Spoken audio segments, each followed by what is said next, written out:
ಜವಾಬ್ದಾರಿ ರಾಜ್ಯ ಕಾಂಗ್ರೆಸ್ ಸರ್ಕಾರದ ಮೇಲಿದೆ. ಹಾಗಾಗಿ ಈ ಸರ್ಕಾರ ಇವತ್ತು ಜನವಸತಿ ಪ್ರದೇಶ ಇದೆ, ರೈತರು ಬದುಕನ್ನು ಕಟ್ಕೊಂಡಿದ್ದಾರೆ. ದುರುಪಯೋಗ ಮಾಡ್ಕೊಂಡ್ರೆ ಇದು ನಿಮ್ ದಡ್ಡತನ. ಸದನ ಆದ್ರಿಂದ ಕಸ್ತೂರಿ ರಂಗನ್ ವರದಿಯನ್ನ ಮುಗಿಸ್ಲಿಕ್ಕೆ ಎಲ್ಲರಿಗೂ ನಿಮ್ಮ ಸರ್ಕಾರದ ಕಡೆಯಿಂದ ಏನ್ ಮಾಡ್ತೀರಿ ಅಂತ ನೀವತ್ತು ಹೇಳಬೇಕು ಅನ್ನುವಂಥದ್ನ ನಾನಿವತ್ತು ವಿನಂತಿ ಮಾಡ್ಕೊಳ್ತೇನೆ. ವರದಿಯನ್ನ ರಾಜಕೀಯ ಪ್ರಚಾರಕ್ಕೋಸ್ಕರ ಬಳಸಬೇಡಿ. ಪ್ರಾಮಾಣಿಕವಾಗಿ ಅದು ಜನರ ಸಾವು ಬದುಕಿನ ಪ್ರಶ್ನೆ ಆಗಿದೆ. ಸಭಾಧ್ಯಕ್ಷರೇ, ಬಹಳ ಸವಿಸ್ತಾರವಾಗಿ ಉತ್ತರವನ್ನು ಕೊಟ್ಟಿದ್ದೀನಿ ಸಭಾಧ್ಯಕ್ಷರೇ. 2013ರಲ್ಲಿ ಡಾಕ್ಟರ್ ಕೆ ಕಸ್ತೂರಿ ರಂಗನ್ ಅವರ ವರದಿ ಕೊಡ್ತಾರೆ ಸಭಾಧ್ಯಕ್ಷರೇ.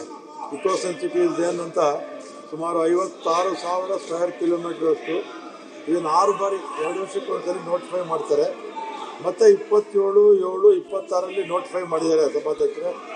ಅದರಲ್ಲಿ ಕಲ್ಲು ಗಣಿಗಾರಿಕೆ, ಮರಳು ಗಣಿಗಾರಿಕೆ, ಉಷ್ಣ ವಿದ್ಯುತ್ ಸ್ಥಾವರಗಳು, ಕಟ್ಟಡ ನಿರ್ಮಾಣಕ್ಕೆ ಮತ್ತು ಟೌನ್ಶಿಪ್ಗೆ ಅಭಿವೃದ್ಧಿಗಳನ್ನು ನಿಯಂತ್ರಣ ಮಾಡಲಾಗಿದೆ ಸಭಾಧ್ಯಕ್ಷರೇ. ಇದು ಒಟ್ಟು 10 ಜಿಲ್ಲೆಗಳಲ್ಲಿ ಬರುತ್ತೆ. ಅದರಲ್ಲಿ ದಕ್ಷಿಣ ಕನ್ನಡ, ಉತ್ತರ ಕನ್ನಡ, ಹಾಸನ, ಕೊಡಗು, ಚಿಕ್ಕಮಗಳೂರು, ಬೆಳಗಾವಿ, ಚಾಮರಾಜನಗರ, ಶಿವಮೊಗ್ಗ, ಮೈಸೂರು ಮತ್ತು ಉಡುಪಿ ಜಿಲ್ಲೆ ಸಭಾಧ್ಯಕ್ಷರೇ. ಸುಮಾರು 39 ತಾಲೂಕು, 1449 ಗ್ರಾಮ ಸಭಾಧ್ಯಕ್ಷರೇ.